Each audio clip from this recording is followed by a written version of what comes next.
చిట్టి చిట్టి గులాబ్ జామ్. చిట్టి చిట్టి గులాబ్ జామ్ కి కావాల్సిన పదార్థాలు పరిగెత్తుకుంటూ వచ్చేసాయి. సో దీనికి మనకు కావాల్సింది పాలు, నిమ్మరసం, కుంకుమ పువ్వు, మైదా, పచ్చి కోవా, చక్కెర, యాలకుల పొడి, అలాగే రోజ్ వాటర్.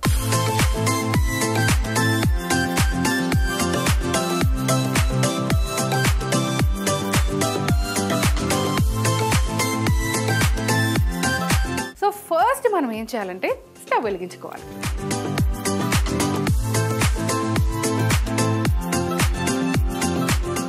దీంట్లో మనము 1/2 లీటర్ పాలు పోసాము.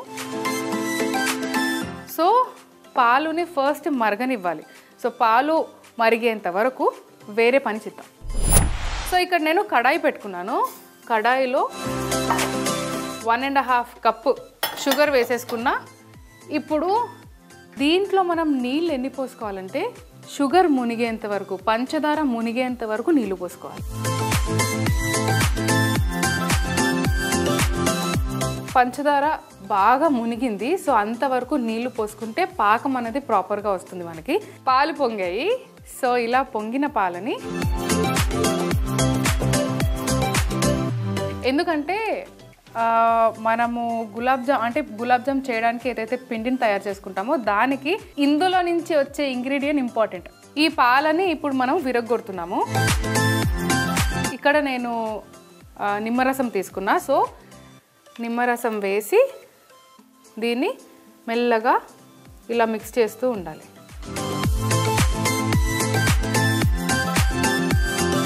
సో ఇంకా లేట్ చేయకుండా ఇందులో వాటర్ పోసేసుకోవాలి. ఇప్పుడు మనకి ఏదైతే పన్నీర్ అయిందో దాన్ని తొందరగా చల్లగా చేసుకోవాలి, లేకుంటే అది మళ్ళీ గట్టిగా అయిపోతుంది. మనకి మృదువుగా కూడా గులాబ్ జాములు ఉండాలి కాబట్టి ఈ టెంపరేచర్, ఈ పన్నీర్ది ఏదైతే టెంపరేచర్ ఉందో దీన్ని మనం చల్లార్చుకోవాలి.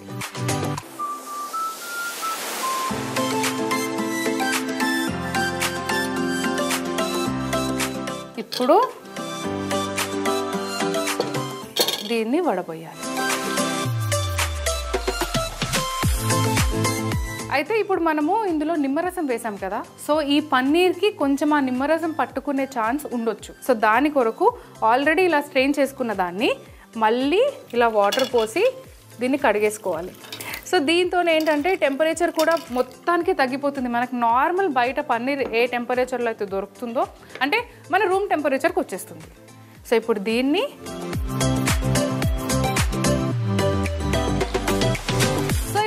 అందరికీ ఒక చిన్న డౌట్ వచ్చి ఉండొచ్చు, అయినా గులాబ్ జామ్లో పన్నీర్ ఏంటి వంటలక్క అని. నాకు అన్నయ్య చెప్పిన రెసిపీ అదే. ఇలాంటి పదార్థాలన్నీ మనం యూజ్ చేసినప్పుడే ఆ అసలైన గులాబ్ జాము. అప్పుడు మీరంతా తిన్నాక ఏమంటారు అని అనాల్సిందే. సో ఇప్పుడు దీన్ని పక్కన పెట్టేసుకుందాం. సో ఇప్పుడు ఇక్కడ బౌల్ ఉంది కాబట్టి ఇందులో ఫస్ట్ మనము పచ్చి కోవా వేసుకున్నాము. ఇప్పుడు ఈ పచ్చి కోవా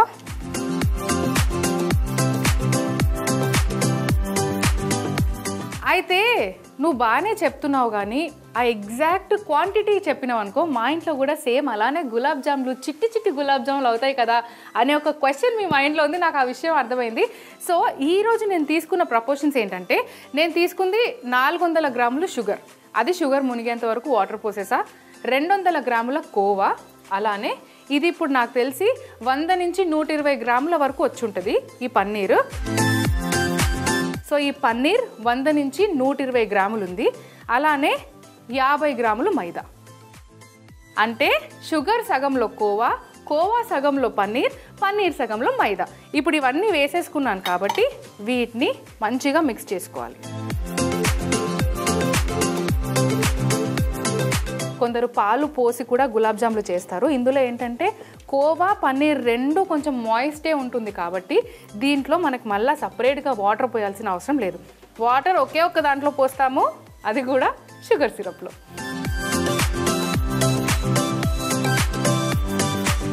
సో ఇలా దీన్ని ఒక ముద్దలాగా చేసుకొని సైడ్కి పెట్టేసుకోవాలి. సో ఒక్కసారి ఈ షుగర్ సిరప్ది కూడా మనము అంటే చక్కెర పాకంని కూడా ఒకసారి కలిపేసుకుందాం.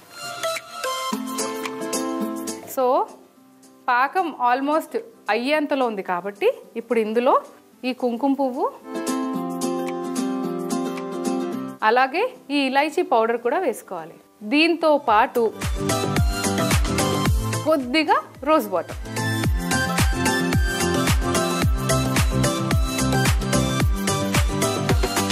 ఇంకా దాని పని దాన్ని కానిచ్చేద్దాం. సో మనం పిండి కలుపుకొని రెడీగా పెట్టేసుకున్నాం కాబట్టి ఇంకా లేట్ చేయకుండా వీటిని ఉండలు చేసేద్దాం. ఇదేంటంటే ఇప్పుడు మనము ఎంత చిన్నగా చేసినా సరే వేయించినప్పుడు కొంచెం ఉబ్బుతాయి, అలాగే షుగర్ సిరప్లో వేసినప్పుడు కూడా ఉబ్బుతాయి. కాబట్టి చిన్న సైజులో, మనం ఆల్రెడీ వీటి పేరే చిట్టి చిట్టి గులాబ్ జాములు అన్నాం కాబట్టి ఈ సైజు చాలు.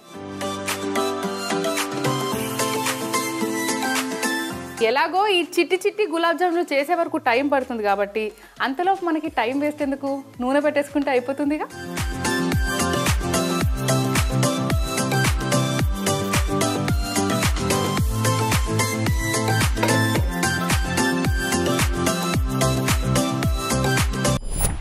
మీ అందరికీ ఒక విషయం చెప్దాం అనుకున్నా తెలుసా. యాక్చువల్లీ నా బిడ్డ కూడా అంతే, ఫోను అని ఒక ఏమంటారు ఆ ఏడుపుని, మొండేడుపు. ఫోన్ చేతిలో నుంచి లాక్కుంటే మొండేడుపు, అదే ఫోన్ చేతికిస్తే బాగానే ఉంటుంది. తినేటప్పుడు కూడా ఫోనే కావాలి. మరి ఆ ఫోన్ని నేను దానికి దూరం చేశాను తెలుసా. మరీ ఫోన్ చూడకుండా పిల్లల్ని పెంచుతున్నాను అనేది ఏం లేదు. సో ఆ ఫోన్ని దానికి ఎలా దూరం చేశానంటే, ఫస్ట్ ఆ యాప్స్ అన్ఇన్స్టాల్ చేశాను. ఇంకొక విషయం చెప్పనా, ఇవి ఇందులో వేసి చెప్తా ఆగండి. సో మన చిట్టి చిట్టి గులాబ్ జాములు అయితే ఇక్కడ నేను ఉండలు చేసి రెడీగా పెట్టాను. గులాబ్ జాములు వేసేసుకోవడమే, వాటిని బాగా వేయించేసుకోవడమే, దాని తర్వాత షుగర్ సిరప్లో వేసేసుకోవడమే, దాని తర్వాత నోట్లో వేసుకోవడమే.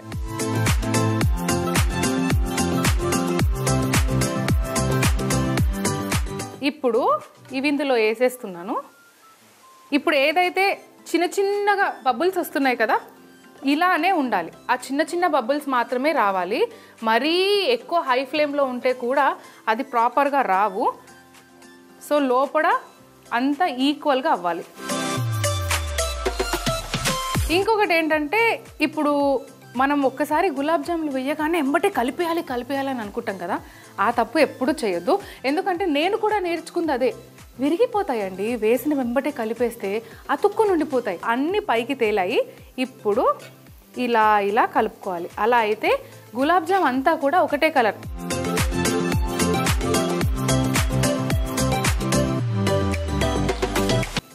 ఇంకొక 2 నిమిషాలు ఇలానే వేగుతూ ఉండాలి. గులాబ్ జాములు ఈ కలర్లో రావాలి. అయిపోయింది చూడండి. ఇంకా లేట్ చేయకుండా దీన్ని చక్కెర పాకంలో వేసేస్తుంది.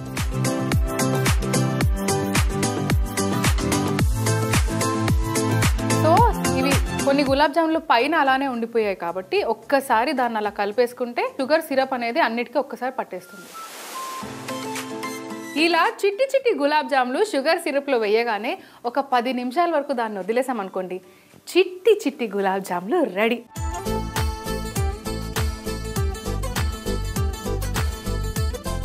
చిట్టి చిట్టి గులాబ్ జామ్ ముందుగా ప్యాన్లో 1/2 లీటర్ పాలు మరిగించాలి. ఇప్పుడు కడాయిలో 1.5 కప్పు షుగర్ వేసి షుగర్ మునిగేంత వరకు నీళ్లు పోసి పాకం చేసుకోవాలి. అందులోనే కుంకుమ పువ్వు అలాగే ఇలాచీ పొడి వేసుకొని రోజ్ వాటర్ వేసి కలుపుకుంటే చక్కెర పాకం రెడీ. తర్వాత మరిగిన పాలలో నిమ్మరసం పోసి పాలు విరగొట్టుకోవాలి. అందులోనే చల్లనీళ్లు పోసి స్ట్రెయిన్ చేసుకోవాలి. ఇప్పుడు బౌల్లో పచ్చికోవా వేసుకొని పాలని విరగొట్టుకొని చేసుకున్న పన్నీర్, మైదా వేసి బాగా కలిపి ముద్ద చేసుకొని పక్కన పెట్టుకోవాలి. ఇప్పుడు చిట్టి చిట్టి ఉండలు చేసి నూనెలో నేను చూపిస్తున్న విధంగా వేయించుకొని చక్కెర పాకంలో వేసుకుంటే చిట్టి చిట్టి గులాబ్ జామ్ రెడీ.